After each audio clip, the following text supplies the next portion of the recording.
Hello friends, आपका मेरे channel पर स्वागत है। तो हम 10th क्लास का मैथ कर रहे थे। इसके थर्ड क्वेश्चन के 3 पार्ट हमने पिछली वीडियो में कर लिए थे। इसके आगे के 3 पार्ट और रहते हैं, वो हम कर लेते हैं। तो इसमें आपको देखिए समीकरण बनानी है पहले, उसके बाद प्रतिस्थापन विधि से हल करना है, एक्स वाई की वैल्यू निकालनी है। फिर अगर आगे आगे कुछ पूछा गया है तो वो बताना, नहीं तो एक्स वाई की वैल्यू तक करना है। ठीक है, जैसे नेक्स्ट क्वेश्चन आपका दिया गया है, और उससे पहले अगर आपने वीडियो को लाइक नहीं किया है तो कर दीजिए। ठीक है, और अगर आप मेरे चैनल पर नए हैं तो सब्सक्राइब भी जरूर कर लें।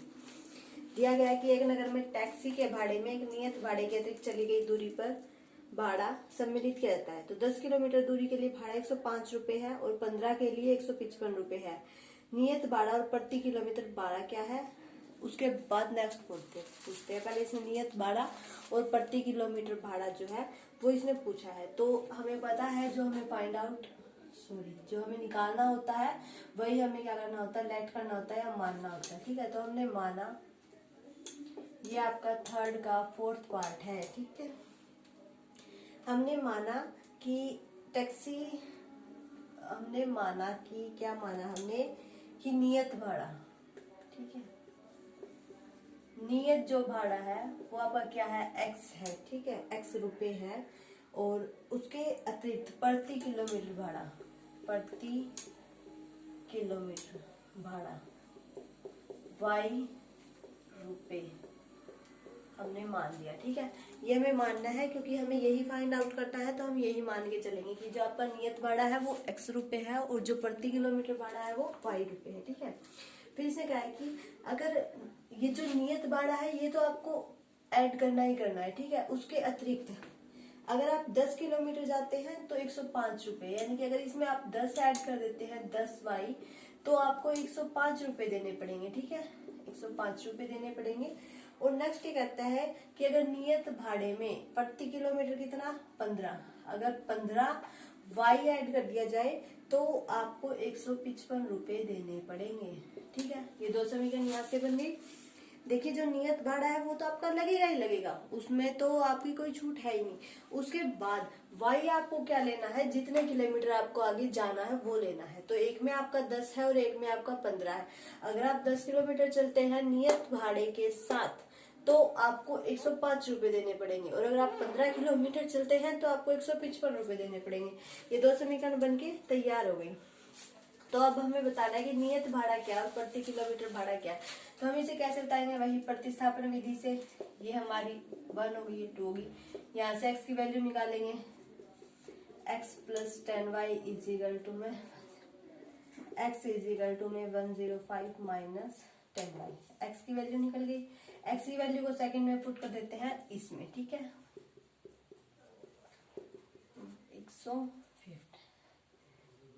105 minus 10y plus 15y is equal to में, तो इसमें से गया 5y माइनस 105, तो y इजिकल टू में ये आपका कहा कितना बच गया 50/5, तो y की वैल्यू आपकी आ गई 10।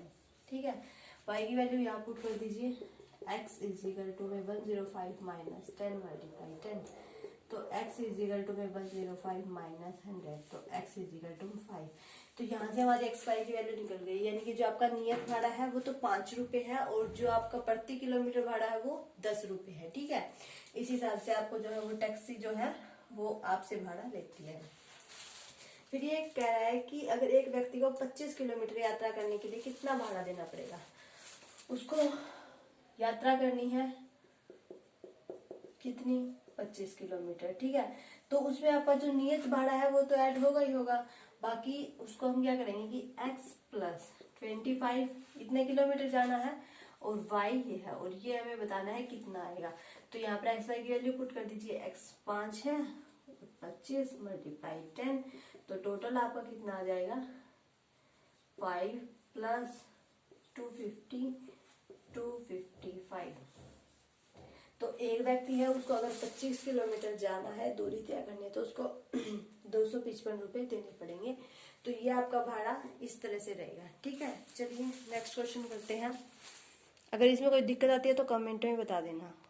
नेक्स्ट क्वेश्चन करते हैं। नेक्स्ट क्वेश्चन में आपका अंश और हर दिया गया है। 5th क्वेश्चन, थर्ड का 5th, यदि किसी भिन्न के अंश और हर क्या होते हैं, ये होता है अंश बाय हर। तो हमने माना जो आपका अंश है वो x है और जो हर है वो y है। लेट कर लिया ये यहाँ लिख लेना, माना अंश इजिकल टू x और हर इजिकल टू y। ठीक है, मैंने वही लिख दिया।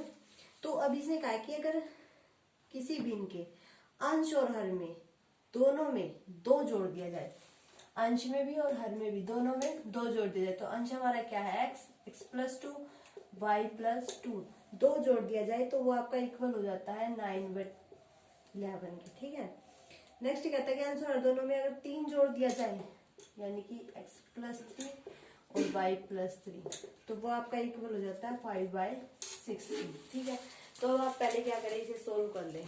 कैसे सोल्व करेंगे, आर पार मल्टीप्लाई करके। तो 11 वहां चला जाएगा, x प्लस 2 और इजिकल टू 9y प्लस 2, तो यहाँ से 11x प्लस 22 9y प्लस 18, तो 11x माइनस 9y, 18 यहाँ आएगा तो माइनस का हो जाएगा, 22 माइनस 18 इजिकल टू 0। ये अभी इसी का चल रहा है। ठीक है, तो ये आपका आ जाएगा 11x माइनस 9y और 4। ठीक है, ये आपकी एक इक्वेशन बन गई। अब इससे बनाते हैं, वही क्रॉस मल्टीप्लाई करनी है, x plus 3 5 y plus 3 6x plus 18 5y plus 15 6x minus 5y minus 15 6x minus 5y, ये आपकी सेकेंड इक्वेशन बन गई। ठीक है, 2 इक्वेशन बन गई। वही प्रतिस्थापन विधि लगानी है, उससे x की वैल्यू निकाल दीजिए। 11x इजिकल टू में 9y उस साइड जाएगा तो प्लस का, 4 उस साइड जाएगा तो माइनस का, x इजिकल टू में 9y माइनस 4y। x की वैल्यू यहाँ रख दीजिए, 6 into 9y minus 4y 11 minus 5y plus 3 equal to 0। Cancel तो होगा नहीं, 6 चौका 24 माइनस 11 5 जा 11 5 जा 55 11 3 जा 13 इजिकल टू 0। एलसीएम ले गया, 11 का कुछ भी नहीं किया है, कहीं कंफ्यूज हो जाओ।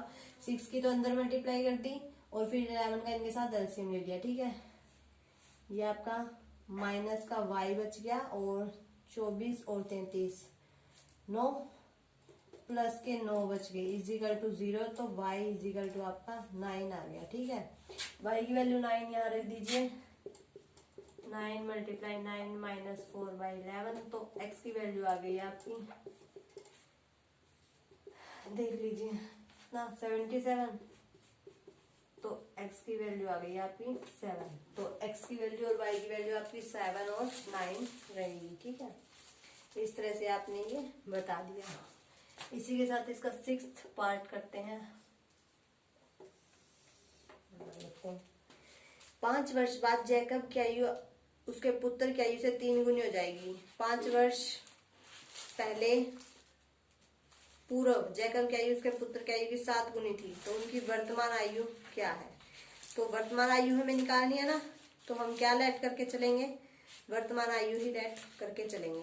क्या, एक की x और एक की y। ठीक है, तो हम मान लेते हैं कि x और y है जैकब और उसके पुत्र। ठीक है,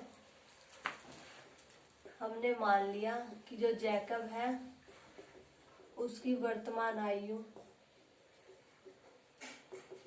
x है और जैकब के पुत्र की वर्तमान आयु y है। ये दोनों लेट कर ली, हमें उनकी वर्तमान आयु तय नहीं है तो हम वही लेट करेंगे। ठीक है, तो उसके बाद ये कह रहा है कि 5 वर्ष बाद जैकब की आयु उसके पुत्र की आयु से 3 गुनी हो जाएगी।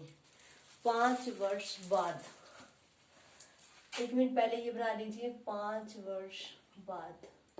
5 वर्ष बाद पहले ये देखिए जैकब की आयु आपकी क्या हो जाएगी, बाद यानी कि x+5 और उसके पुत्र की y+5, ठीक है। 5 वर्ष बाद जो है उनकी आयु, उसके पुत्र की आयु से 3 गुनी हो जाएगी। उसकी आयु किस जैकब की आयु अपने पुत्र की आयु से 3 गुनी हो जाएगी, ठीक है। तो 3 की मल्टीप्लाई इनके साथ होगी इजिकल टू y+5, यही रहेगा क्या? 3x - y+10 is equal to 0।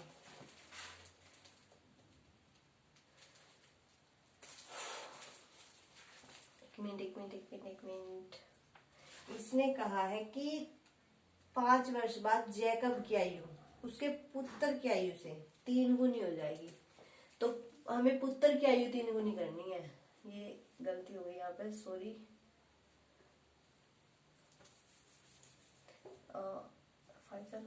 इसकी मल्टीप्लाई हमें 3 के साथ करनी है, तो करो 3y+15। तो ये आपका हो जाएगा x - 3y और माइनस का 10। ये आपकी एक इक्वेशन बन गई, ठीक है। नेक्स्ट करते हैं कि 5 वर्ष बाद जैकब की आयु उसके पुत्र की आयु के 7 गुनी हो जाएगी। 5 वर्ष पहले जैकब की आयु उसके पुत्र की आयु की 7 गुनी थी।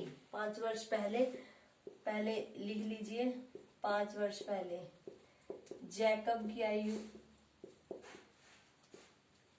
कितनी रही होगी? x-5 और उसके पुत्र की आयु रही होगी y-5। तो उसकी जो थी वो उसके पुत्र की आयु की 7 गुनी थी, ठीक है।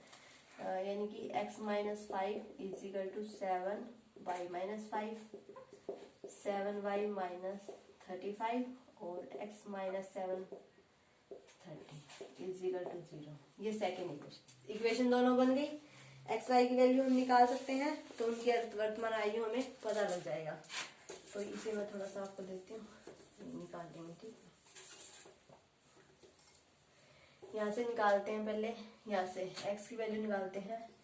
x की वैल्यू हो जाएगी आपकी 10 + 3y, इसमें पुट कर देते हैं 10 + 3y - 7y + 30 इजिकल टू 0। तो 10 माइनस का 4y + 30 equal to 0। 4y y equal to में 10। तो y की वैल्यू आपकी कितनी निकल गई? 10 निकल गई। और y की वैल्यू इसमें पुट कर दीजिए, x इजिकल टू में 10 + 3 × 10 + 30 x इजिकल टू 40, ठीक है। तो उनकी जो वर्तमान आयु वो देखिए, x और y, x जो है वो 40 है और y आपका 10 है, समझ गए ना।